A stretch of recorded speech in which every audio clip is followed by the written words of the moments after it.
3 months ago, the SCU, the Scientific Coalition for UAP Studies, announced a talk at their upcoming conference titled "A Very Large UAP Crosses the North Pacific, observed by 5 pilots with 2 photos and a video." The description was quite extraordinary, saying, "The craft was at least a mile long, glowing against the dark sky, and was moving at about 20,000 miles per hour with no aerodynamic supporting surfaces." The conference happened, and here are the photos. You see a streak of light and some stars in the background. The video, for some reason, was not shown, but it was quickly determined that this was an older case from MUFON, and the video was available on archive.org. Metabunk sprang into action while the conference was still ongoing.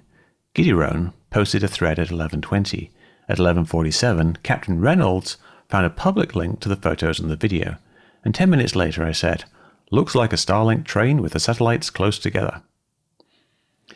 The photos and video still had their EXIF data and were shot on an iPhone, so we could tell when the photos were taken down to the second. The video was shot at 11:38:38 UTC, but appears to have been trimmed a little, so the exact start time is a bit after that. The photos were at exactly 11:39:08, and then 16 seconds later at 11:39:24.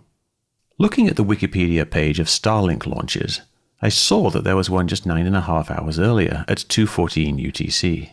I checked for other UAP reports around the same time and found one about an hour earlier which showed a more typical view of a Starlink train passing overhead. When this was blurred and brightened, the gaps in it matched the UFO from the video, so that seemed like a good candidate. Using the information in the MUFON report, I was able to find the 2 planes, and given the time in the photos, I found their exact locations.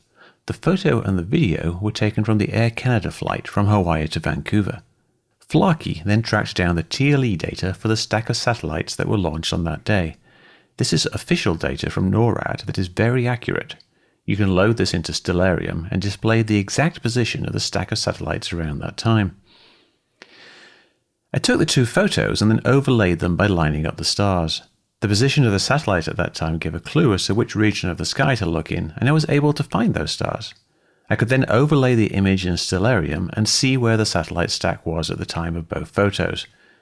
Turns out, it was in the exact same spot as the UFO in both photos, thus confirming that we were just looking at a young Starlink stack in an unusual position far away near the horizon. The video was slightly more fiddly as we don't know the exact start time, but we can still line that up with a few visible stars, and we see that the UFO falls exactly on the line taken by the Starlink train a few seconds earlier. Case closed. It's a bit odd this wasn't solved by the SCU or MUFON, but it's a great example of how even highly trained people like pilots can be fooled by something they have never seen before.